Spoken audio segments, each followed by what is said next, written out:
The company that created GitHub Copilot is now building a kill switch to stop AI-generated code. GitHub, the platform that literally pioneered AI-assisted development and put coding assistance in front of millions of developers, is now exploring mechanisms to block AI-generated pull requests from flooding open-source projects. And this news drops on the exact same day that Apple announces native AI agent integration in Xcode 2.6.3, putting Anthropic's Claude and OpenAI's Codex directly into the hands of 15 million developers. One company is going all in on AI coding agents. Another is scrambling to contain them. This is the AI coding paradox playing out in real time, and it tells you everything about where software development is heading. Let's break down what's happening. Apple just dropped Xcode 2.6.3, and it's a landmark release. For the first time ever, a major operating system company has built AI coding agents directly into its core developer tools. Not as a plugin, not as a third-party extension. Native integration, built into the OS-level development environment. Here's what happened. On February 3, 2026, Apple released Xcode 26.3 as a release candidate, available immediately to all members of the Apple Developer Program, with a full App Store release coming soon. This update introduces what Apple calls agentic coding, the ability for AI agents to work autonomously on development tasks within Xcode. The integration includes both Anthropic's Claude agent, powered by the same Claude agent SDK that runs Claude Code, and OpenAI's Codex. Notably, Apple didn't pick sides here. They integrated both major AI coding platforms, giving developers the choice. A drop-down menu within the app even lets developers choose which specific model version they want to use. So what can these agents actually do? They can create new files, examine your project structure, update project settings, build projects directly, run tests, and even take visual snapshots of Xcode previews to verify their work looks correct. They have full access to Apple's developer documentation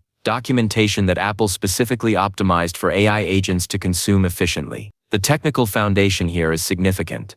Apple built this on the Model Context Protocol, or MCP, an open standard that Anthropic developed for connecting AI agents with external tools. This means any MCP-compatible agent can now interact with Xcode's capabilities. It's not a closed ecosystem, it's an open platform. To prepare for launch, Apple worked closely with both Anthropic and OpenAI to optimize the experience, focusing particularly on token usage and tool calling efficiency, so agents would run smoothly within Xcode. Susan Prescott, Apple's VP of Worldwide Developer Relations, framed it this way: agentic coding supercharges productivity and creativity, streamlining the development workflow so developers can focus on innovation. Setting up is remarkably simple. One-click install in Xcode settings, and agents update automatically as AI companies release improvements. Developers just need their Anthropic or OpenAI accounts, and they pay based on API usage. This is bigger than a software update.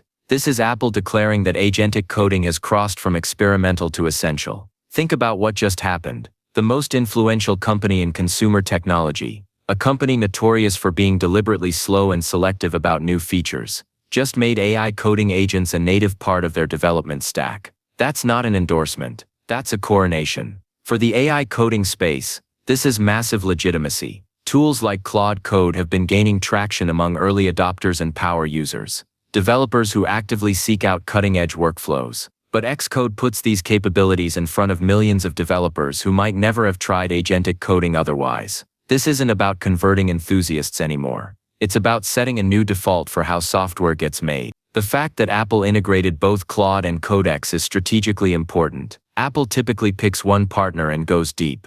Think of their relationship with Intel, then the shift to Apple Silicon. By supporting both major AI platforms, they're signaling this isn't about any single AI vendor. It's about agentic coding as a category becoming standard. The MCP Foundation means this ecosystem will only expand as more AI providers become compatible. This also changes competitive dynamics significantly. Microsoft owns GitHub, has deep OpenAI integration, and controls VS Code, the most popular code editor in the world. Apple just countered by making Xcode the most AI agent-native IDE on the market. The IDE wars just became AI agent wars. Watch for three things in the coming months. First, adoption numbers. Apple rarely shares detailed Xcode usage statistics, but developer sentiment on social media and in forums will be telling. Are people actually using these agents, or just testing and moving on. Second, watch how Microsoft and Google respond. Expect Visual Studio and Android Studio to accelerate their own agent integrations.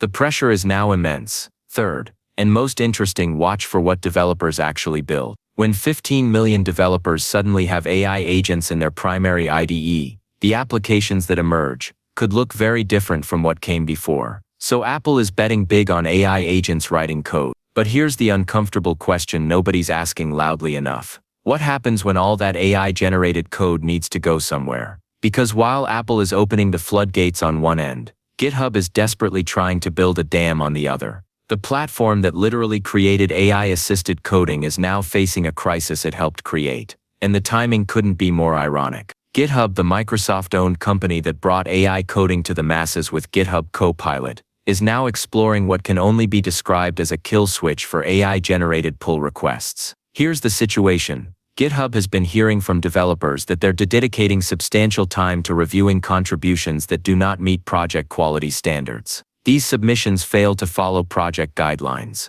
are frequently abandoned shortly after submission, and critically are often AI-generated. The term the developer community has landed on, AI slop.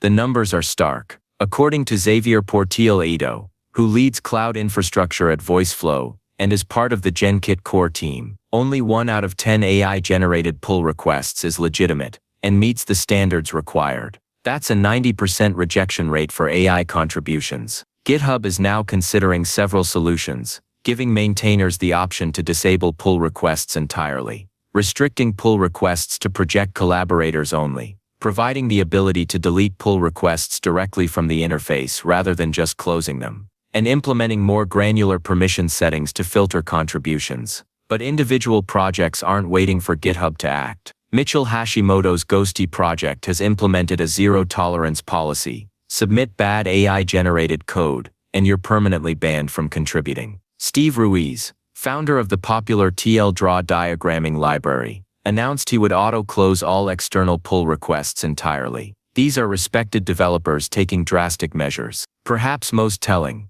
QRL, the command line tool that quietly powers approximately everything on the internet, shut down its bug bounty program after 6 years and $86,000 in payouts. Why? Daniel Stenberg, QRL's creator, reported that approximately 20% of all submissions to the bug bounty program had become AI slop. Developers were using AI to generate fake vulnerability reports at scale, hoping to collect bounties for problems that didn't exist. The noise drowned out the signal. This is the first major unintended consequence of AI coding tools at scale, and it's hitting the very foundation of modern software development: open source. The irony here is almost painful. GitHub created Copilot to help developers code faster. It worked spectacularly. It worked so well that now people are using AI to generate contributions faster than maintainers can review them. The same tool that made individual developers more productive is making entire open source projects less functional.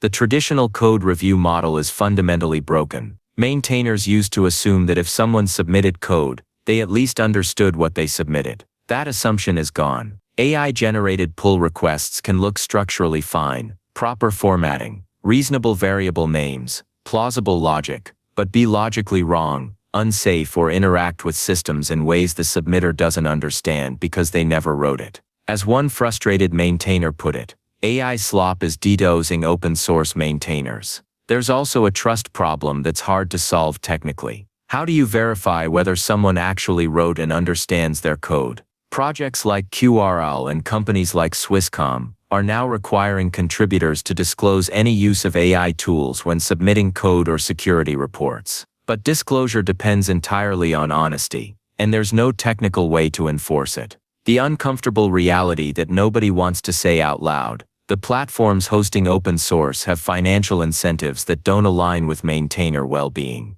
Engagement metrics go up when AI features are used more, even if that engagement is causing burnout downstream. The question isn't whether GitHub will implement controls, it's how comprehensive they'll be, and who gets to decide the rules. Watch for GitHub's official policy announcement in the coming weeks as community pressure mounts. Watch for whether the major open source foundations like Apache and the Linux Foundation establish their own AI disclosure requirements and contribution guidelines. And watch for the first major security incident traced directly to AI slop, because if attackers are already slop squatting by publishing malicious packages under commonly hallucinated names, it's only a matter of time before something breaks badly. AI coding agents are becoming infrastructure. That's not a prediction anymore. Apple just made it official. But infrastructure creates consequences at scale, and GitHub is learning that the hard way. The question for the next year isn't whether AI will write more code,